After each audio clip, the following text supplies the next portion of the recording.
ਸਭ ਨੂੰ ਜੈ ਮਸੀਹ ਦੀ। ਜੈ ਮਸੀਹ ਦੀ। ਇਕਬਾਲ ਜੀ, ਜੈ ਮਸੀਹ ਦੀ ਜੀ। ਇੱਕ ਵਾਰੀ ਫੇਰ ਹਾਲੇਲੂਇਆ। ਪਰਮੇਸ਼ਰ ਦਾ ਸ਼ੁਕਰ ਕਰਦੇ ਹਾਂ ਅੱਜ ਆਪਾਂ ਇਕੱਠੇ ਹੋਏ, ਟਾਈਮ ਦਿੱਤਾ ਔਰ ਬਾਈਬਲ ਸਟੱਡੀ ਕਰ ਸਕੀਏ, ਬੱਚਿਆਂ ਦੇ ਵਿੱਚੋਂ ਸਿੱਖ ਸਕੀਏ। ਆਮੇਨ।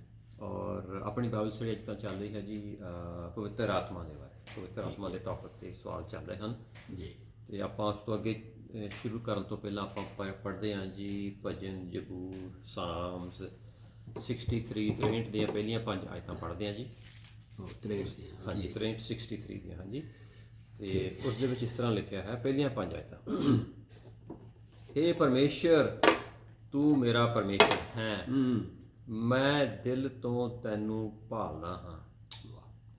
ਮੇਰੀ ਜਾਨ ਤੇਰੀ ਤਿਹਾਈ ਹੈ, ਮੇਰਾ ਸਰੀਰ ਤੇਰੇ ਲਈ ਤਰਸਦਾ ਹੈ। ਸੁੱਕੇ ਅਤੇ ਬੰਜਰ ਧਰਤੀ ਵਿੱਚ ਜਿੱਥੇ ਪਾਣੀ ਨਹੀਂ ਹੈ, ਤਾਂ ਮੈਂ ਪਵਿੱਤਰ ਸਥਾਨ ਵਿੱਚ ਤੇਰਾ ਦਰਸ਼ਨ ਪਾਇਆ। ਆਮੇਨ। ਕਿ ਮੈਂ ਤੇਰਾ ਬਲ ਅਤੇ ਤੇਰੀ ਮਹਿਮਾ ਵੇਖਾਂ, ਇਸ ਲਈ ਕਿ ਤੇਰੀ ਦਇਆ ਜੀਵਨ ਨਾਲੋਂ ਵੀ ਚੰਗੀ ਹੈ। ਵਾਹ ਜੀ ਵਾਹ, ਤੇਰੀ ਦਇਆ ਜੀਵਨ ਨਾਲੋਂ ਵੀ ਚੰਗੀ ਹੈ। ਮੇਰੇ ਬੁੱਲ ਤੇਰੀ ਉਸਤਤ ਕਰਨਗੇ, ਸੋ ਆਪਣੇ ਜੀਵਨ ਵਿੱਚ ਮੈਂ ਤੈਨੂੰ ਮੁਬਾਰਕ ਆਖਾਂਗਾ। ਹਾਲੇਲੂਇਆ। ਮੈਂ ਤੇਰੇ ਨਾਮ ਲੈ ਕੇ ਆਪਣੇ ਹੱਥ ਅਪਸਾਰਾਂਗਾ। ਹਾਂਜੀ, ਆਪਣੇ ਹਾਂ, ਬਸ ਇੰਨਾ ਠੀਕ ਹੈ। ਹਾਂਜੀ, ਠੀਕ ਹੈ ਜੀ। ਪਰਮੇਸ਼ਰ ਪਿਤਾ, ਆਪ ਦਾ ਸ਼ੁਕਰ ਕਰਦੇ ਹਾਂ। ਆਪ ਮਹਾਨ ਪਰਮੇਸ਼ਰ ਹੋ। ਆਪ ਦੀ ਪਰਮੇਸ਼ਰ ਪਿਤਾ ਹਰ ਇੱਕ ਨੂੰ ਭੁੱਖ ਪਿਆਸ ਦਿਓ। ਪਰਮੇਸ਼ਰ ਪਿਤਾ, ਆਪ ਦੀ ਜ਼ਰੂਰਤ ਹਰ ਇੱਕ ਨੂੰ ਹੈ। ਜੋ ਵੀ ਦਿਲ ਹਾਲੇ ਨਰਮ ਨਹੀਂ ਹੋਇਆ, ਜੋ ਵੀ ਦਿਲ ਹਾਲੇ ਆਪ ਨੂੰ ਨਹੀਂ ਜਾਣਦਾ, ਉਹ ਜਾਣੇ ਪਰਮੇਸ਼ਰ ਪਿਤਾ। ਭੁੱਖ ਪਿਆਸ ਦਿਓ ਹਰ ਇੱਕ ਨੂੰ ਪਰਮੇਸ਼ਰ ਪਿਤਾ, ਰੂਹਾਨੀ ਭੁੱਖ ਪਿਆਸ ਦਿਓ। ਸਾਡੀ ਰੂਹਾਨੀ ਭੁੱਖ ਪਿਆਸ ਨੂੰ ਹੋਰ ਵਧਾਓ ਪਰਮੇਸ਼ਰ ਪਿਤਾ। ਅਸੀਂ ਆਪ ਦੇ ਹੋਰ ਨਜ਼ਦੀਕ ਆ ਜਾਈਏ। ਆਪ ਦਾ ਸ਼ੁਕਰ ਕਰਦੇ ਹਾਂ ਪਰਮੇਸ਼ਰ ਪਿਤਾ ਕਿ ਆਪ ਨੇ ਸਾਡੇ 'ਤੇ ਦਇਆ ਕੀਤੀ, ਰਹਿਮ ਕੀਤਾ, ਕਿ ਅਸੀਂ ਸੱਚ ਨੂੰ ਜਾਣਿਆ। ਇਹ ਅਸੀਂ ਆਪਣੀ ਸਮਝ, ਬੁੱਧੀ, ਅਕਲ ਜਾਂ ਮਿਹਨਤ ਜਾਂ ਖੋਜ ਦੇ ਨਾਲ ਨਹੀਂ, ਅਸੀਂ ਆਪ ਨੂੰ ਜਾਣਿਆ, ਸੱਚ ਨੂੰ ਸਮਝਿਆ। ਪਰਮੇਸ਼ਰ ਪਿਤਾ, ਇਹ ਸਿਰਫ ਤੇ ਸਿਰਫ ਆਪ ਦੀ ਦਇਆ, ਰਹਿਮ, ਕਿਰਪਾ ਹੀ ਹੋਈ ਹੈ ਪਰਮੇਸ਼ਰ ਪਿਤਾ, ਕਿ ਆਪ ਨੇ ਆਪਣਾ ਪਵਿੱਤਰ ਆਤਮਾ ਸਾਡੇ ਭੇਜਿਆ। ਸੱਚ ਦਾ ਆਤਮਾ ਜੋ ਸਾਰੇ ਸੱਚ ਨੂੰ ਪਰਮੇਸ਼ਰ ਪਿਤਾ ਜਾਗਰੂਕ ਕਰਦਾ ਹੈ, ਦਿਖਾਉਂਦਾ ਹੈ ਪਰਮੇਸ਼ਰ ਪਿਤਾ। ਆਪ ਨੇ ਹੀ ਇਹ ਭੇਦ, ਯਿਸੂ ਮਸੀਹ ਦਾ ਭੇਦ ਸਾਡੇ ਉੱਪਰ ਖੋਲ੍ਹਿਆ, ਕਿਉਂਕਿ ਯਿਸੂ ਮਸੀਹ ਹੀ ਰਾਹ, ਸੱਚ ਔਰ ਜ਼ਿੰਦਗੀ ਹੈ। ਯਿਸੂ ਮਸੀਹ ਹੀ ਦਰਵਾਜ਼ਾ ਹੈ। ਧਰਤੀ ਦੇ ਉੱਪਰ ਹੋਰ ਕੋਈ ਨਾਮ ਦਿੱਤਾ ਹੀ ਨਹੀਂ ਗਿਆ ਸਵਰਗ ਦੇ ਥੱਲੇ, ਜਿਸ ਤੋਂ ਇਨਸਾਨ ਬਚਾਇਆ ਜਾ ਸਕੇ, ਸਿਰਫ ਤੇ ਸਿਰਫ ਯਿਸੂ ਮਸੀਹ। ਇਹ ਭੇਦ ਆਪ ਹੀ ਨਹੀਂ ਸਾਡੇ 'ਤੇ ਖੋਲ੍ਹਿਆ ਪਰਮੇਸ਼ਰ ਪਿਤਾ। ਜੋ ਲੋਕ ਹਾਲੇ ਨਹੀਂ ਜਾਣਦੇ, ਉਹ ਵੀ ਆਪ ਦੀ ਇਸ ਦਇਆ, ਰਹਿਮ, ਕਿਰਪਾ, ਪਿਆਰ ਨੂੰ ਜਾਣ ਲੈਣ, ਜੋ ਆਪ ਨੇ ਦੁਨੀਆ ਦੇ ਵਿੱਚ ਭੇਜਿਆ ਖੁਸ਼ਖਬਰੀ ਦੇ ਤੌਰ 'ਤੇ ਯਿਸੂ ਮਸੀਹ ਨੂੰ ਪਰਮੇਸ਼ਰ ਪਿਤਾ। ਆਪ ਦਾ ਸ਼ੁਕਰ ਕਰਦੇ ਹਾਂ ਪਰਮੇਸ਼ਰ ਪਿਤਾ। ਔਰ ਸਾਰਾ ਰੂਹਾਨੀ ਅੰਧਾਪਨ ਪਰਮੇਸ਼ਰ ਪਿਤਾ ਦੂਰ ਹੋ ਜਾਏ। ਇੱਕ ਸੁਣਨ ਵਾਲਾ, ਇਸ ਬਾਈਬਲ ਸਟੱਡੀ ਨੂੰ ਸੁਣਨ ਵਾਲਾ ਪਰਮੇਸ਼ਰ ਪਿਤਾ ਬਰਕਤ ਪਾਵੇ। ਸਾਰੀ ਬਾਈਬਲ ਸਟੱਡੀ ਆਪ ਦੇ ਹੱਥਾਂ ਵਿੱਚ ਦਿੰਦੇ ਹਾਂ। ਜੋ ਵੀ ਆਪ ਦਾ ਵਚਨ ਬੋਲਿਆ ਜਾਵੇ, ਪੜ੍ਹਿਆ ਜਾਵੇ, ਸੁਣਿਆ ਜਾਵੇ, ਉਹ ਆਪ ਵੱਲੋਂ ਹੋਵੇ ਔਰ ਸਾਡੇ ਨਾਲ ਗੱਲਬਾਤ ਕਰੋ। ਆਪ ਦੇ ਦਾਸ ਬ੍ਰਦਰ ਇਕਬਾਲ ਦੱਤ ਜੀ ਨੂੰ ਆਪ ਦੇ ਹੱਥਾਂ ਵਿੱਚ ਦਿੰਦੇ ਹਾਂ ਪਰਮੇਸ਼ਰ ਪਿਤਾ, ਔਰ ਇਹਨਾਂ ਦੇ ਜੀਵਨ ਦੇ ਲਈ, ਇਹਨਾਂ ਦੇ ਪਰਿਵਾਰ ਦੇ ਲਈ ਆਪ ਦਾ ਸ਼ੁਕਰ ਕਰਦੇ ਹਾਂ ਪਰਮੇਸ਼ਰ ਪਿਤਾ। ਇਹਨਾਂ ਨੂੰ ਹੋਰ ਵੀ ਇਸੇ ਤਰ੍ਹਾਂ ਕਸਰਤ ਦੇ ਨਾਲ ਇਸਤੇਮਾਲ ਕਰੋ ਪਰਮੇਸ਼ਰ ਪਿਤਾ, ਔਰ ਆਪ ਜੀ ਦੀ ਮਰਜ਼ੀ ਇਹਨਾਂ ਦੀ ਜ਼ਿੰਦਗੀ ਦੇ ਵਿੱਚ, ਸਾਰੇ ਪਰਿਵਾਰ ਦੀ ਜ਼ਿੰਦਗੀ ਵਿੱਚ ਪੂਰੀ ਹੋਵੇ, ਔਰ ਆਪ ਜੀ ਦੀ ਸ਼ਾਂਤੀ ਸਭ ਦੇ ਵਿੱਚ ਬਣੀ ਰਹੇ ਪਰਮੇਸ਼ਰ ਪਿਤਾ। ਔਰ ਇਹ ਸਭ ਕੁਝ ਮੰਗਦੇ ਹਾਂ ਆਪ ਦੇ ਇਕਲੌਤੇ ਪੁੱਤਰ, ਸਾਡੇ ਮੁਕਤੀਦਾਤਾ ਯਿਸੂ ਮਸੀਹ ਦੇ ਨਾਮ ਦੇ ਵਿੱਚ। ਆਮੀਨ। ਆਮੀਨ। ਆਮੀਨ। ਹਾਂਜੀ ਬਦਰ ਜੀ, ਜੈ ਹਾਲੇਲੂਇਆ। ਜੈ ਮਸੀਹ ਦੀ। ਆਪਾਂ ਜੀ ਕਰ ਰਹੇ ਹੈਗੇ ਆ ਪਵਿੱਤਰ ਆਤਮਾ ਦੇ ਟੌਪਿਕ ਦੇ ਉੱਪਰ ਬਾਈਬਲ ਸਟੱਡੀਆਂ। ਆਪਾਂ ਪਿਛਲੇ 5 ਰਿਕਾਰਡਿੰਗ ਕੀਤੀਆਂ ਹੈਗੀਆਂ ਜੀ। ਪਹਿਲਾਂ ਆਪਾਂ ਪਿਛਲੇ ਹਫ਼ਤੇ ਦੇਖਿਆ ਸੀਗਾ ਪਵਿੱਤਰ ਆਤਮਾ ਵਚਨ ਦੇ ਵਿੱਚ ਦੱਸਿਆ ਗਿਆ ਹੈ, ਇੱਕ ਸ਼ਕਤੀ ਹੈ, ਹਾਂਜੀ, ਜੋ ਪਵਿੱਤਰ ਆਤਮਾ ਦਾ ਸ਼ਕਤੀ ਹੈ, ਉਹ ਕਿਸ ਤਰ੍ਹਾਂ ਉਹ ਕੰਮ ਕਰਦਾ ਹੈ। ਫਿਰ ਦੇਖਿਆ ਕਿ ਪਵਿੱਤਰ ਆਤਮਾ ਇਹ ਬਣਾਇਆ ਨਹੀਂ ਗਿਆ, ਜਿੱਦਾਂ ਬਿਜਲੀ ਇੱਕ ਸ਼ਕਤੀ ਹੈ, ਇਸ ਨੂੰ ਬਣਾਇਆ ਗਿਆ, ਪੈਦਾ ਕੀਤਾ ਜਾਂਦਾ। ਪਵਿੱਤਰ ਆਤਮਾ ਕਈ ਇਹ ਵੀ ਕਿਹਾ ਜਾਂਦਾ, ਕਈ ਲੋਕੀ ਕਹਿੰਦੇ ਆ ਇਹ ਇੱਕ ਸਿਰਫ ਉਹ ਸ਼ਕਤੀ ਹੀ ਹੈ ਬਿਜਲੀ ਦੀ ਤਰ੍ਹਾਂ, ਇਸ ਨੂੰ ਬਣਾਇਆ ਨਹੀਂ, ਇਹ ਬਿਜਲੀ ਦੀ ਤਰ੍ਹਾਂ ਸ਼ਕਤੀ ਨਹੀਂ ਹੈ, ਸ਼ਕਤੀ ਹੈ ਪਰ ਬਿਜਲੀ ਦੀ ਤਰ੍ਹਾਂ ਨਹੀਂ ਹੈ। ਪਵਿੱਤਰ ਆਤਮਾ ਇੱਕ ਰੂਹਾਨੀ ਸ਼ਖਸ ਹੈ, ਆਪਾਂ ਦੇਖਿਆ, ਹਾਂਜੀ। ਔਰ ਫਿਰ ਆਪਾਂ ਇਹ ਵੀ ਦੇਖਿਆ ਸੀਗਾ ਇਹ ਨਰ ਹੈ ਜਾਂ ਮਾਦਾ ਹੈ, ਮੇਲ ਹੈ ਜਾਂ ਫੀਮੇਲ ਹੈ, ਹਾਂਜੀ। ਫਿਰ ਇਹ ਵੀ ਦੇਖਿਆ ਸੀਗਾ ਆਪਾਂ ਕਿ ਪਵਿੱਤਰ ਆਤਮਾ ਨੂੰ ਆਪਾਂ ਇਹਨਾਂ ਅੱਖਾਂ ਦੇ ਨਾਲ ਦੇਖ ਸਕਦੇ ਹਾਂ, ਹਾਂਜੀ। ਇੰਨੇ ਕੁ ਸਵਾਲ ਆਪਾਂ ਕੀਤੇ ਸੀ, ਸਵਾਲ ਹੋਰ ਬਹੁਤ ਹਨ ਔਰ ਹਾਂਜੀ ਕਈ ਪੇਜ ਭਰੇ ਹੋਏ ਹਨ, ਅਸੀਂ ਕਰਦੇ ਰਹਾਂਗੇ ਜਿੰਨੇ ਚਿਰ ਵੀ ਇਹ ਸਵਾਲ ਚੱਲਦੇ ਰਹੂਗੇ, ਹਾਂਜੀ।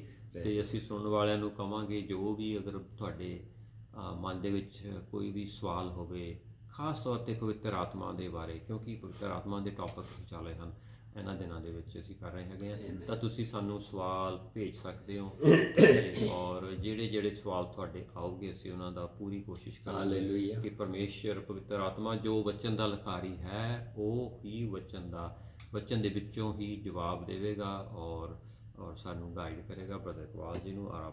ਤੇ ਆਪਾਂ ਜੀ ਅਗਲਾ ਸਵਾਲ ਜੋ ਹੈ ਜੀ, ਹਾਂਜੀ, ਤੇ ਉਹ ਹੈ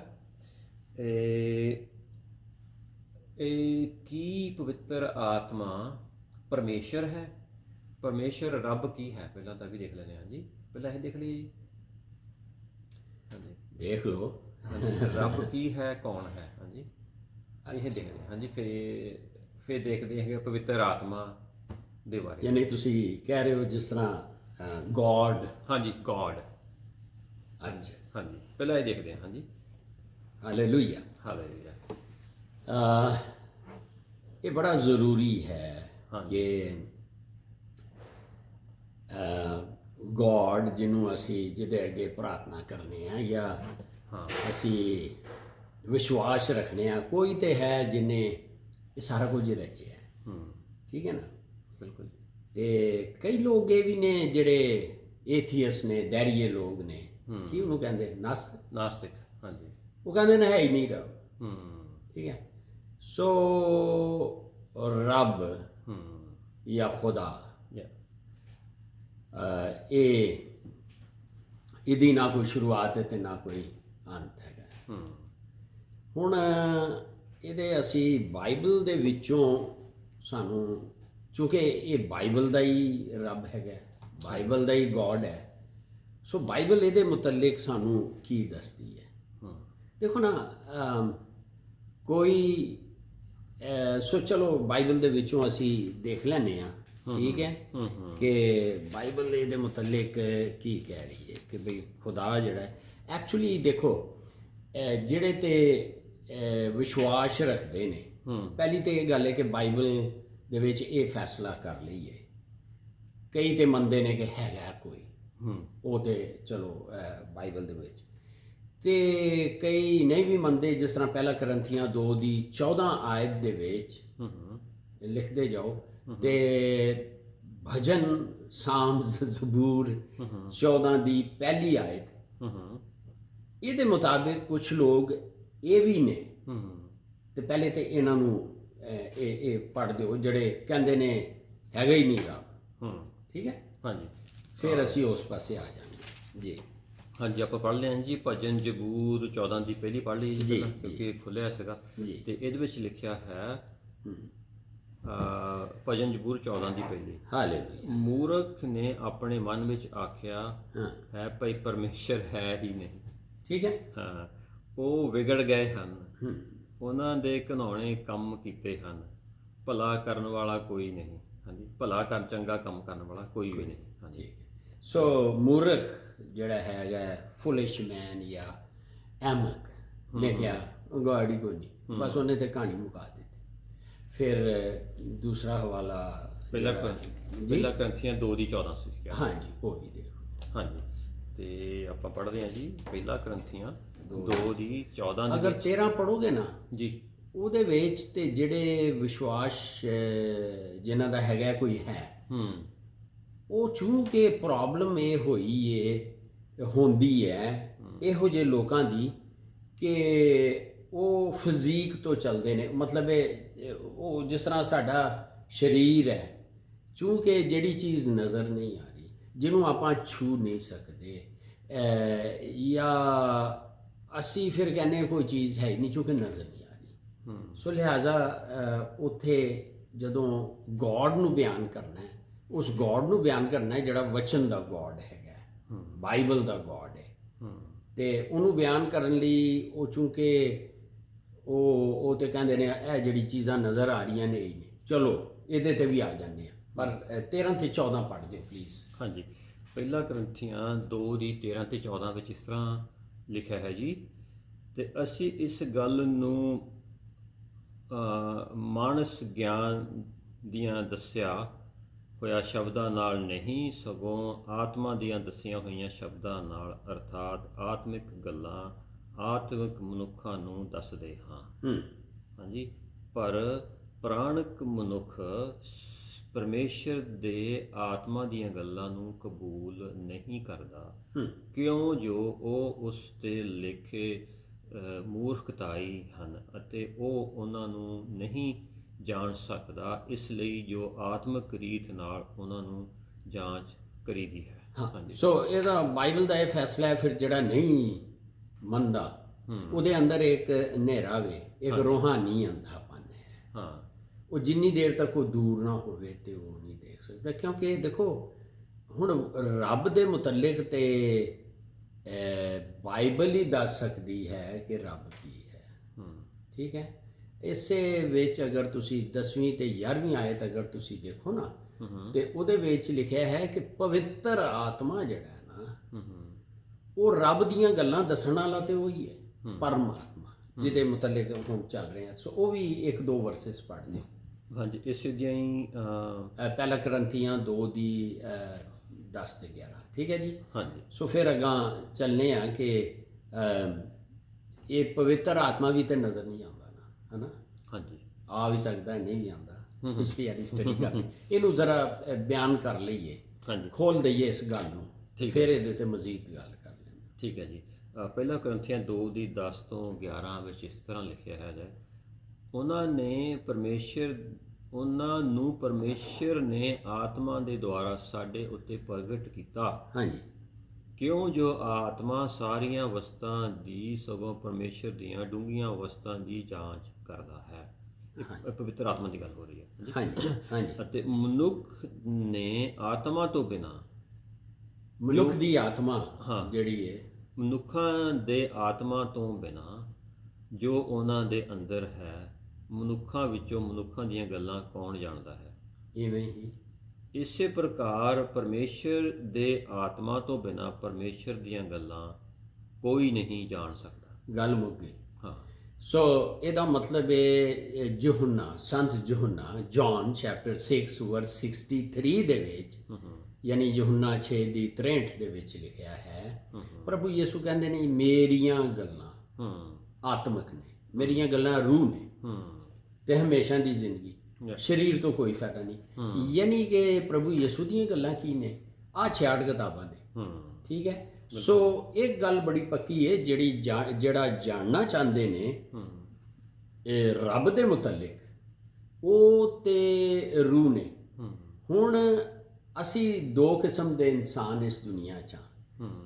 ਠੀਕ ਹੈ, ਰੋਮੀਓ 8:9 ਵਿੱਚ ਲਿਖਿਆ ਹੈ ਕਿ ਇੱਕ ਸਰੀਰਿਕ ਇਨਸਾਨ ਨੇ, ਠੀਕ ਹੈ, ਮਤਲਬ ਦੁਨਿਆਵੀ ਨਫਸਾਨੀ ਬੰਦੇ, ਇੱਕ ਰੂਹਾਨੀ ਬੰਦੇ।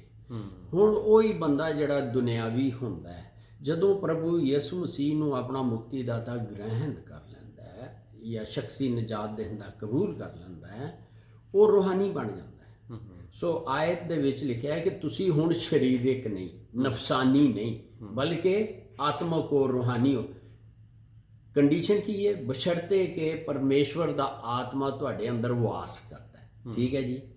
ਹੁਣ ਜੇ ਤੇ ਉਸ ਅਨਸੀਨ ਗੋਡ ਨੂੰ ਜਿਹੜਾ ਨਜ਼ਰ ਨਹੀਂ ਆ ਰਿਹਾ, ਜੇ ਜਾਣਨਾ ਹੈ, ਇਹਦਾ ਵੀ ਇਲਾਜ ਕੀਤਾ ਗਿਆ ਔਰ ਉਹਨੂੰ ਫਿਰ ਰੂਹਾਨੀ ਜਨਮਾਂ ਲੈਣਾ ਪੈਣਾ ਹੈ, ਕਿਉਂਕਿ ਰੂਹਾਨੀ ਗੱਲਾਂ ਨੂੰ ਸਮਝਣ ਲਈ ਰੂਹਾਨੀ ਜਨਮੇ ਦੀ ਲੋੜ ਜੀ। ਹਾਂਜੀ, ਇੱਕ ਤੁਸੀਂ ਕਿਹਾ ਜੀ ਅਸੀਂ ਜਿਸਮਾਨੀ ਨਹੀਂ ਰੂਹਾਨੀ ਹੈ, ਬਸ਼ਰਤ ਕਿ ਪਰਮੇਸ਼ਰ ਦਾ ਆਤਮਾ ਅੰਦਰ ਵਾਸ ਕਰਦਾ ਹੋਵੇ। ਜੀ ਹਾਂਜੀ, ਤੇ ਥੋੜਾ ਜਿਹਾ ਸੌਰੀ ਮੈਂ ਤੁਹਾਨੂੰ ਵਿੱਚ ਨਹੀਂ, ਬਹੁਤ ਅੱਛਾ ਹੈ। ਤੇ ਇੱਕ ਇਨਸਾਨ ਇਹ ਵੀ ਸੋਚ ਸਕਦਾ ਪਰਮੇਸ਼ਰ ਤਾਂ ਹਰ ਜਗ੍ਹਾ ਮੌਜੂਦ ਹੈ ਤੇ ਉਹ ਸਾਡੇ ਅੰਦਰ ਵੀ ਮੌਜੂਦ ਹੈ ਜੀ। ਤੇ ਫਿਰ ਇਹ ਤੁਸੀਂ ਕੀ ਕਹਿ ਰਹੇ ਆ? ਮੈਂ ਸਮਝਦਾ ਜੋ ਤੁਸੀਂ ਕਹਿ ਰਹੇ ਆ, ਪਰ ਜੀ ਕੁਝ ਲੋਕ ਇਸ ਤਰ੍ਹਾਂ ਸੋਚ ਸਕਦੇ ਹੈਗੇ ਉਹਨਾਂ ਦੇ ਵਾਸਤੇ। ਹਾਂਜੀ ਜੀ ਹਾਂਜੀ ਦੇਖੋ, ਇਹਦੀ ਜਵਾਬ ਤੇ 2-3 ਨੇ, ਲੇਕਿਨ ਸਵਾਲ ਇਹ ਪੈਦਾ ਹੁੰਦਾ ਹੈ ਕਿ ਸੰਤ ਯੋਹਨਾ ਦੀ ਪਹਿਲੀ ਪੱਤਰੀ 5:19 ਯਾਨੀ 1 ਜੌਨ ਚੈਪਟਰ 5 ਵਰਸ 19 ਵਿੱਚ ਲਿਖਿਆ ਹੈ, ਅਸੀਂ ਤੇ ਪਰਮੇਸ਼ਵਰ ਵਿੱਚ ਹਾਂ, ਯਾਨੀ ਕੁਝ ਕਿਰਪਾ ਹੋ ਗਈ, ਬਾਕੀ ਸਾਰਾ ਸੰਸਾਰ ਉਸ ਦੁਰਸਤ ਜਾਂ ਸਰੀਰ ਜਾਂ ਸ਼ੈਤਾਨ ਦੇ ਕਬਜ਼ੇ 'ਚ। ਹਾਂ, ਇਹਦਾ ਮਤਲਬ ਹੋ ਗਿਆ ਕਿ ਜਿਹੜਾ ਪ੍ਰਭੂ ਵਿੱਚ ਨਹੀਂ ਗਾ ਉਹ ਸ਼ੈਤਾਨ ਦੇ ਕਬਜ਼ੇ 'ਚ। ਠੀਕ ਹੈ। ਔਰ ਸ਼ੈਤਾਨ ਜਿਹੜਾ ਹੈਗਾ, ਜਿਹਨੂੰ ਨਾਸਤਕ ਕਹਿ ਲਓ, ਸਰੀਰ ਕਹਿ ਲਓ, ਦੇਖੋ ਕੋਈ ਬੰਦਾ ਇਹ ਨਹੀਂ ਕਹਿ ਸਕਦਾ ਜੀ ਨਾ ਤੇ ਮੈਂ ਨਾ ਰੱਬ ਦਾ ਤੇ ਨਾ ਸ਼ੈਤਾਨ ਦਾ। ਨਹੀਂ, ਜਾਂ ਉਹ ਰੱਬ ਦੇ ਕਬਜ਼ਾ ਤੇ ਕਹਿ ਲਓ ਰੱਬ ਦੇ ਸ਼ਰਨ 'ਚ ਤੇ ਜਾਂ ਉਹ ਸ਼ੈਤਾਨ 'ਚ। ਕੋਈ ਬੰਦਾ ਨਹੀਂ ਕਹਿ ਸਕਦਾ ਜੀ ਮੈਂ ਆਜ਼ਾਦ ਹਾਂ, ਨਾ ਮੈਂ ਰੱਬ ਨੂੰ ਮੰਨਣਾ ਨਾ ਮੈਂ ਸ਼ੈਤਾਨ ਨੂੰ ਮੰਨਣਾ। ਨੋ, ਬਿਲਕੁਲ ਸਹੀ ਗੱਲ ਹੈ। ਹਾਂ, ਇੱਕ ਬੜੀ ਖਾਸ ਗੱਲ ਹੈ, ਜਦੋਂ ਅਸੀਂ ਪ੍ਰਭੂ ਯਿਸੂ ਮਸੀਹ ਨੂੰ ਆਪਣਾ ਮੁਕਤੀ ਦਾਤਾ ਗ੍ਰਹਿਣ ਕਰਨੇ ਆ ਤੇ ਇਹ ਕੰਮ ਹੁੰਦਾ ਹੈ।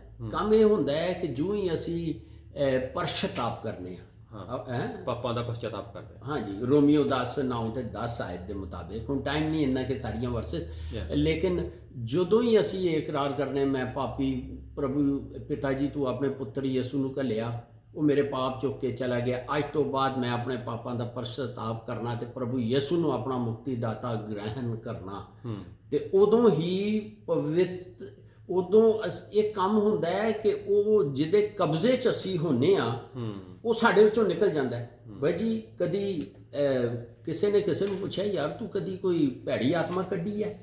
ਉਹ ਕਹਿੰਦਾ ਨਹੀਂ ਜੀ। ਉਹਨੇ ਉਹਨੂੰ ਪੁੱਛਿਆ ਤੂੰ ਵਿਸ਼ਵਾਸੀ ਹੈ, ਪ੍ਰਭੂ ਯਿਸੂ ਨੂੰ ਕਬੂਲ ਕੀਤਾ? ਕਹਿੰਦਾ ਹਾਂਜੀ। ਤੇ ਉਹ ਕਹਿਣ ਲੱਗਾ ਜਦੋਂ ਤੂੰ ਆਪਣੇ ਵਿੱਚੋਂ ਭੈੜੀ ਆਤਮਾ ਆਪ ਹੀ ਕੱਢ ਦਿੱਤੀ ਹੈ, ਸੋ ਤੂੰ ਵੀ ਇਹ ਕੰਮ ਕਰ ਲਿਆ। ਮੀਨਸ ਕਿ ਅਸੀਂ ਉਹ ਨਿਕਲ ਗਏ, ਅਸੀਂ ਸ਼ੈਤਾਨ ਦੇ ਕਬਜ਼ੇ 'ਚ ਤੇ ਯਿਸੂ ਦੇ ਸ਼ਰਨ 'ਚ ਜਾਂ ਪਿਤਾ ਪਰਮੇਸ਼ਵਰ ਦੀ ਸ਼ਰਨ 'ਚ ਆ ਗਏ। ਠੀਕ ਹੈ। ਸੋ ਉਹ ਹੁੰਦਾ ਹੈ ਗਲਤੀਆਂ 4:6 ਦੇ ਮੁਤਾਬਿਕ, ਗਲਤੀਆਂ 4:6 ਦੇ ਮੁਤਾਬਿਕ, ਗਲੇਸ਼ੀਅਨ ਚੈਪਟਰ 4 ਵਰਸ 6, ਜਿਉਂ ਹੀ ਕੋਈ ਪਛਤਾਪ ਕਰਦਾ ਹੈ ਉਦੋਂ ਪਿਤਾ ਫੌਰਨ ਹੀ ਪਵਿੱਤਰ ਆਤਮਾ ਉਹਦੀ ਆਤਮਾ ਦੇ ਅੰਦਰ ਘੱਲ ਦਿੰਦਾ ਹੈ। ਠੀਕ ਹੈ। ਤੇ ਉਹ ਅਸੀਂ ਕਹਿੰਦੇ ਹਾਂ ਅਸੀਂ ਜੀ ਰੂਹਾਨੀ ਹੋ ਗਏ, ਆਤਮਿਕ ਹੋ ਗਏ। ਜਿਸ ਤਰ੍ਹਾਂ ਯਿਸੂ ਮਸੀਹ ਕਹਿੰਦੇ ਆ ਨਾ, ਤੇ ਸਵਰਗ ਦੇ ਵਿੱਚ ਜਾਣ ਦੇ ਲਈ ਆਤਮਾ ਦਾ ਤੇ ਪਾਣੀ ਦਾ ਨਾਲ ਜਨਮ ਹੋਣਾ, ਰੂਹ ਦੇ ਨਾਲ ਜਨਮ ਹੋਣਾ ਜ਼ਰੂਰੀ ਹੈਗਾ, ਉਹੀ ਪਵਿੱਤਰ ਆਤਮਾ ਦੇ ਨਾਲ ਜਿਹੜਾ। ਜੀ ਹਾਂਜੀ, ਉਹ ਸੰਤ ਯੂਹੰਨਾ ਹਾਂਜੀ ਦੇ ਵਿੱਚ 3 ਚੈਪਟਰ ਵਿੱਚ ਨਿਕੋਦੀਮਸ ਦੇ ਵਿੱਚ ਉਹਨਾਂ ਨੇ ਬਿਲਕੁਲ। ਸੋ ਇਹ ਇੱਕ ਗੱਲ ਹੋ ਰਹੀ ਸੀ। ਹਾਂਜੀ, ਤੇ ਬਾਕੀ ਹਾਂ ਗੱਲ ਹੈਗੀ ਆ, ਆਪਾਂ ਗੱਲ ਕਰ ਰਹੇ ਸੀਗੇ ਜੀ ਰੱਬ ਕੀ ਆ, ਰੱਬ ਕੌਣ ਆ? ਰੱਬ ਮਤਲਬ ਉਹ ਹੈਗਾ ਜਿਹੜਾ ਆਦਿ ਤੋਂ ਹੈਗਾ, ਜਿਹਨੂੰ ਕਿਸੇ ਨੇ ਨਹੀਂ ਬਣਾਇਆ ਔਰ ਜਿਸ ਨੇ ਸਭ ਕੁਝ ਬਣਾਇਆ, ਸਭ ਕੁਝ ਰਚਿਆ, ਜਿਹਨੇ ਸਭ ਕੁਝ ਰਚਿਆ। ਬਾਈਬਲ ਦੇ ਵਿੱਚ ਸਭ ਤੋਂ ਅੱਛਾ ਪ੍ਰੂਫ ਜਿਹੜਾ ਹੈ ਉਤਪਤੀ, ਦ ਬੁੱਕ ਆਫ ਜੈਨੇਸਿਸ, ਪੈਦਾਇਸ਼, ਪਹਿਲੇ ਪਾਰਟ ਦੀ ਪਹਿਲੀ ਆਇਤ ਹੀ ਜੀ ਹੈ। ਹਾਂਜੀ, ਕਿ ਪਰਮੇਸ਼ਵਰ ਨੇ ਆਦਿ ਵਿੱਚ ਇਹ ਸਾਰਾ ਕੁਝ ਰਚਿਆ। ਠੀਕ ਹੈ। ਇਹ ਇੱਕ, ਲੇਕਿਨ ਉਹਨਾਂ ਲੋਕਾਂ ਲਈ ਜਿਹੜੇ, ਸੌਰੀ ਤੁਸੀਂ ਕੁਝ ਕਹਿਣ ਲੱਗੇ? ਨਹੀਂ, ਅੱਛਾ, ਉਹਨਾਂ ਲੋਕਾਂ ਲਈ ਜਿਹੜੇ ਕਹਿੰਦੇ ਜੀ ਕਿ ਵਿਸ਼ਵਾਸ ਕੀ ਹੈ, ਉਹ ਸ਼ਾਇਦ ਜਿਹੜੀ ਨਜ਼ਰ ਨਹੀਂ ਆ ਰਹੀ ਪਰ ਸਾਨੂੰ ਵਿਸ਼ਵਾਸ ਇਹ ਵੀ ਹੈ ਹੁਣ ਉਹਨਾਂ ਲੋਕਾਂ ਲਈ ਕਿ ਇਹ ਕੁਰਸੀ ਹੈ, ਇਹ ਚੇਅਰ ਹੈ, ਇਹਦੇ ਤੇ ਅਸੀਂ ਬਹਿ ਜਾਂਦੇ ਹਾਂ, ਸਾਨੂੰ ਇਹ ਵਿਸ਼ਵਾਸ ਹੈ ਇਹ ਸਾਨੂੰ ਨਹੀਂ ਡੇਗੇਗੀ। ਠੀਕ ਹੈ। ਇਸੇ ਤਰੀਕੇ ਨਾਲ ਤੁਸੀਂ ਹੁਣ ਉਹ ਲੋਕ ਜੋ ਕੁਝ ਇਹ ਰਚਿਆ ਗਿਆ ਉਹਨੂੰ ਵੇਖ ਕੇ ਤੇ ਉਹਨਾਂ ਨੂੰ ਈਮਾਨ ਲਿਆਉਣਾ ਚਾਹੀਦਾ ਹੈ। ਪਰ ਚਲੋ ਪ੍ਰਭੂ ਦਾ ਵਚਨ ਕੀ ਕਹਿੰਦਾ ਹੈ ਗੋਡ ਦੇ ਬਾਰੇ 'ਚ ਕਿ ਕੌਣ ਹੈਗਾ, ਠੀਕ ਹੈ। ਉਹ ਤੁਸੀਂ ਕੱਢ ਲਓ ਸਾਮਜ਼ ਭਜਨ 19 ਦੀ 1 ਆਇਤ ਪੜ੍ਹ ਦਿਓ। ਹਾਂਜੀ, ਤੇ ਯਹੋਨਾ ਦੀ ਆਪਣੇ ਉਹ ਸ਼ੁਰੂ ਵਿੱਚ ਵੀ ਲਿਖਿਆ ਉਹਨੇ ਵੀ, ਹੈ ਨਾ, ਆਦ ਵਿੱਚ ਸ਼ਬਦ ਸੀ ਜਿਹਨੇ ਸਾਰਾ ਕੁਝ ਰਚਿਆ ਹੈ ਨਾ। ਜੀ ਹਾਂਜੀ, ਤੇ ਉਹ ਜਨਮ ਹੁਣ ਚੁੱਕੇ ਜੀ। ਹਾਂ, ਤੇ ਹਾਂਜੀ ਭਜਨ ਜ਼ਬੂਰ ਤੇ ਰੋਮੀਓ 1 ਦੀ 20 ਵੀ ਪੜ੍ਹ ਦਿਓ। ਓਕੇ ਜੀ। ਤੇ ਇਹਦੇ ਵਿੱਚ ਸਾਨੂੰ ਕਮ ਸੇ ਕਮ ਬਾਈਬਲ ਦੱਸ ਰਹੀ ਹੈ ਕਿ ਕੌਣ ਰੱਬ ਹੈ, ਠੀਕ ਹੈ।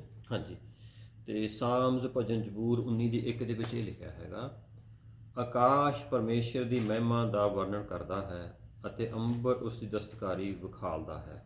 ਕਿੰਨੀ ਪਿਆਰੀ ਗੱਲ ਹੈ। ਹਾਂ, ਇਹ ਵੇਖ ਲਓ ਫਿਰ ਜਿਹੜਾ। ਹਾਂ, ਬਾਕੀ ਬਾਈਬਲ ਦੇ ਵਿੱਚ ਇਹ ਵੀ ਲਿਖਿਆ ਇਜ਼ਰਾਈਲ ਨੂੰ ਬਾਰ-ਬਾਰ ਕਹਿ ਰਿਹਾ ਹੈ, ਇਜ਼ਰਾਈਲ ਨੂੰ, ਕਿ ਤੇਰਾ ਬਣਾਉਣੇ ਵਾਲਾ ਮੈਂ ਹੀ ਹਾਂ, ਮੈਂ ਹੀ ਸਭ ਕੁਝ ਬਣਾਇਆ, ਮੇਰੇ ਤੋਂ ਬਿਨਾਂ ਹੋਰ ਕੋਈ ਰੱਬ ਨਹੀਂ ਹੈ।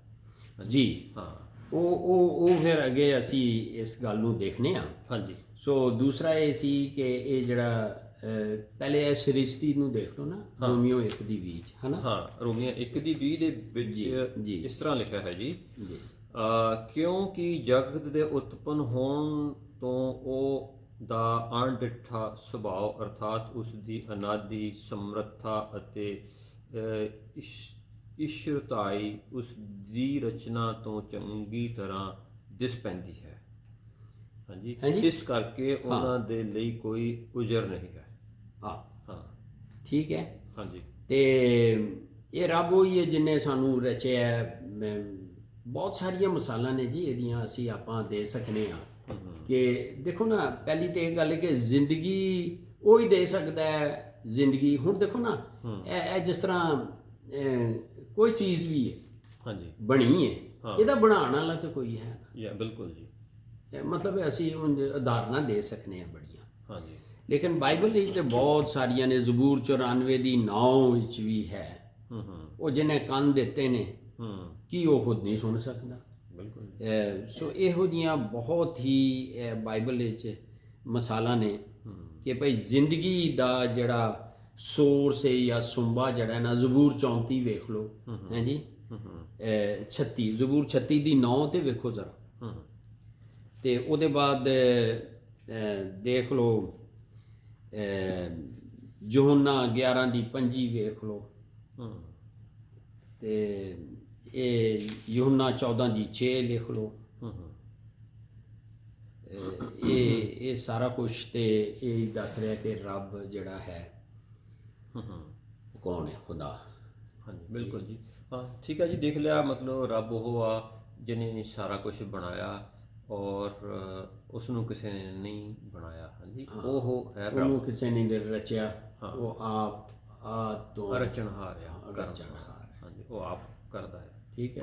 ਬਾਈਬਲ ਵਿੱਚ ਬੜੇ ਸਬੂਤ ਨੇ, ਲੇਕਿਨ ਹਾਂਜੀ, ਜ਼ਿੰਦਗੀ ਉਹੀ ਦੇ ਸਕਦਾ ਜਿਹੜੀ ਜ਼ਿੰਦਗੀ ਤਾਂ ਕਿਧਰੋਂ ਆਉਂਦੀ ਹੈ ਨਾ, ਤੇ ਉਹ ਹੀ ਦੇ ਸਕਦਾ ਹੈ। ਜਿਹੜੀਆਂ ਆਖਰੀ ਵਰਸਿਸ ਨੇ ਕਿ ਉਹ ਹੀ ਹੈ ਸੋਰਸ ਜ਼ਿੰਦਗੀ ਦੇਣ ਵਾਲਾ। ਹਾਂ, ਔਰ ਇਹ ਸਾਰਾ ਕੁਝ ਰੱਬ ਨੇ ਬਣਾਇਆ ਹੈ। ਕੋਈ ਧਮਾਕਾ ਹੋ ਕੇ ਜਾਂ ਸਾਰਾ ਕੁਝ ਇੱਦਾਂ ਹੀ ਆਪੇ ਨਹੀਂ ਬਣ ਗਿਆ। ਕੋਈ ਇਹਨੂੰ ਰਚਣ ਵਾਲਾ ਹੈ, ਬਣਾਉਣੇ ਵਾਲਾ ਹੈ। ਇੱਕ ਉਦਾਹਰਨ ਦਿੰਦੇ ਜਾਵਾਂ। ਹਾਂਜੀ, ਇੱਕ ਜਿਹੜਾ ਇੱਕ ਉਦਾਹਰਨ ਹੀ ਹੈ ਕਿ ਸ਼ੈਤਾਨ ਨੇ ਕਿਹਾ, ਡੈਵਲ ਨੇ ਕਿਹਾ, ਇਹ ਜਿਹੜੀ ਗੱਲ ਹੈ ਮੈਂ ਬੰਦਾ ਬਣਾ ਸਕਣਾ,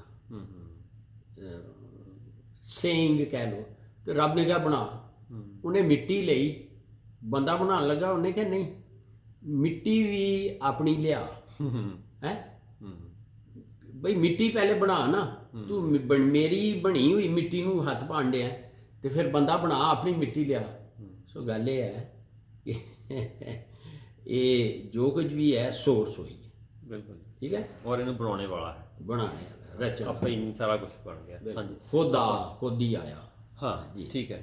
ਤੇ ਇਹ ਮਤਲਬ ਆਪਾਂ ਇਹ ਦੇਖਿਆ, ਉਹ ਸਦੀਪਕ ਹੈ, ਉਹਦਾ ਕੋਈ ਸ਼ੁਰੂਆਤ ਨਹੀਂ, ਕੋਈ ਅੰਤ ਨਹੀਂ, ਔਰ ਉਸਨੇ ਸਭ ਕੁਝ ਬਣਾਇਆ। ਇਟਰਨਲ ਹੈ। ਹਾਂਜੀ, ਤੇ ਬਾਈਬਲ ਦੇ ਵਿੱਚ ਵੀ ਬਹੁਤ ਵਾਰ ਲਿਖਿਆ, I am the eternal one, ਮੈਂ ਹੀ ਸਦੀਪਕ ਹਾਂ। ਹਾਂਜੀ, ਤੇ ਆਪਾਂ ਜੀ ਕੁਝ ਹੋਰ ਬਸ ਇੱਕ ਵਰਸ ਹੋਰ ਨੋਟ ਕਰ ਲਓ ਹੈ ਬਾਈਬਲ ਵਿੱਚ ਕਿ ਕਿਸ ਤਰੀਕੇ ਨਾਲ ਉਹ ਇਟਰਨਲ ਹੈ। ਹਾਂਜੀ, ਜ਼ਬੂਰ 90 ਦੀ 2, ਓਕੇ ਜੀ। ਹੈ ਹਾਂ, ਇਹ ਪੜ੍ਹ ਇਹ ਕੇ ਪੜ੍ਹ ਕੇ ਤੇ ਕਲੋਜ਼ਿੰਗ ਕਰ ਦਿਓ। ਇਟਰਨਲ ਦਾ ਤੁਸੀਂ ਕਿਹਾ ਹੈ, ਯਾਨੀ ਕਿ ਅਜ਼ਲੀਏ ਅਬਦੀਏ। ਹਾਂ, ਅਗਰ ਇੱਕ ਲਾਈਨ ਪੜ੍ਹ ਕੇ ਜੀ ਆਪਾਂ ਫਿਰ ਫਿਨਿਸ਼ ਕਰਦੇ ਹਾਂ ਜੀ। ਇਹ ਲਿਖਿਆ ਹੈ ਜੀ ਭਜਨ ਜਬੂਰ 90 ਦੀ 2 ਦੇ ਵਿੱਚ ਇਸ ਤਰ੍ਹਾਂ ਲਿਖਿਆ ਹੈਗਾ, ਉਸ ਤੋਂ ਪਹਿਲਾਂ ਇੱਕ ਪਹਾੜ ਉਤਪੁੱਤ ਇਸ ਤੋਂ ਪਹਿਲਾਂ, ਹਾਂਜੀ, ਉਸ ਤੋਂ ਪਹਿਲਾਂ ਕਿ ਪਹਾੜ ਉਤਪੁੱਤ ਹੋਏ ਅਤੇ ਧਰਤੀ ਦੀ ਜਗਤ ਨੂੰ ਤੂੰ ਰਚਿਆ, ਆਦਿ ਤੋਂ ਅੰਤ ਤੱਕ ਤੂੰ ਹੀ ਪਰਮੇਸ਼ਰ ਹੈ।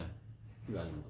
ਬਿਲਕੁਲ ਜੀ। ਠੀਕ ਹੈ। ਹਾਂਜੀ, ਹਾਲੇ ਪਰਮੇਸ਼ਰ ਪਿਤਾ ਆਪ ਦਾ ਸ਼ੁਕਰ ਕਰਦੇ ਹਾਂ ਆਪ ਦੇ ਬਚਨ ਦੇ ਲਈ। ਆਪ ਮਹਾਨ ਪਰਮੇਸ਼ਰ ਹੋ। ਜੋ ਵੀ ਬਚਨ ਪੜ੍ਹਿਆ ਸੁਣਿਆ ਪਵਿੱਤਰ ਆਤਮਾ ਦੁਆਰਾ ਉਹ ਸਾਡੇ ਸਭ ਦੇ ਅੰਦਰ ਵਸ ਜਾਏ, ਉਹ ਸਾਰੇ ਬਚਨ ਨੂੰ ਯਿਸੂ ਮਸੀਹ ਦੇ ਪਵਿੱਤਰ ਲਹੂ ਨਾਲ ਢੱਕਦੇ ਹਾਂ, ਪ੍ਰੋਟੈਕਟ ਕਰਦੇ ਹਾਂ। ਪਰਮੇਸ਼ਰ ਪਿਤਾ ਆਪ ਦੇ ਬਾਰੇ ਜਿੰਨੀਆਂ ਵੀ ਗੱਲਾਂ ਕੀਤੀਆਂ ਜਾਣ, ਆਪ ਦੀ ਜਿੰਨੀ ਵੀ ਵਿਆਖਿਆ ਕੀਤੀ ਜਾਵੇ ਉਨੀ ਹੀ ਥੋੜ੍ਹੀ ਹੈ। ਪਰਮੇਸ਼ਰ ਪਿਤਾ ਆਪ ਦੇ ਬਾਰੇ ਦੱਸਣਾ ਇਹ ਖਤਮ ਨਹੀਂ ਹੋ, ਇਸ ਤੋਂ ਬਿਨਾਂ ਬਹੁਤ ਕੁਛ ਹੈ। ਪਰਮੇਸ਼ਰ ਪਿਤਾ ਸਾਰੀ ਉਮਰ ਆਪ ਦੇ ਬਾਰੇ ਗੱਲਾਂ ਕਰਦੇ ਰਹੀਏ, ਆਪ ਕੌਣ ਹੋ, ਉਹ ਥੋੜ੍ਹੀਆਂ ਹਨ। ਪਰਮੇਸ਼ਰ ਪਿਤਾ ਇਸ ਸੰਖੇਪ ਦੇ ਵਿੱਚ ਜੋ ਵੀ ਅਸੀਂ ਗੱਲਬਾਤ ਕੀਤੀ ਹੈ ਆਪ ਦੇ ਬਾਰੇ, ਪਰਮੇਸ਼ਰ ਪਿਤਾ ਇਸ ਦੁਆਰਾ ਸੁਣਨ ਵਾਲਿਆਂ ਦੇ ਨਾਲ ਗੱਲਬਾਤ ਕਰੋ। ਪਰਮੇਸ਼ਰ ਪਿਤਾ ਆਪ ਜੀ ਦੀ ਮਰਜ਼ੀ ਪੂਰੀ ਹੋਵੇ, ਇਸ ਦਾ ਸਾਰਾ ਜਲਾਲ ਸਾਰੀ ਮਹਿਮਾ ਆਪ ਨੂੰ ਦਿੰਦੇ ਹਾਂ, ਔਰ ਸਾਰੇ ਬੱਚਿਆਂ ਨੂੰ ਯਿਸੂ ਮਸੀਹ ਦੇ ਪਵਿੱਤਰ ਲਹੂ ਵਿੱਚ ਢੱਕਦੇ ਹਾਂ। ਪਰਮੇਸ਼ਰ ਪਿਤਾ ਔਰ ਇਹ ਸਭ ਕੁਝ ਮੰਗਦੇ ਹਾਂ ਆਪ ਦੇ ਇਕਲੌਤੇ ਪੁੱਤਰ ਸਾਡੇ ਮੁਕਤੀਦਾਤਾ ਯਿਸੂ ਮਸੀਹ ਦੇ ਨਾਮ ਵਿੱਚ, ਆਮੀਨ।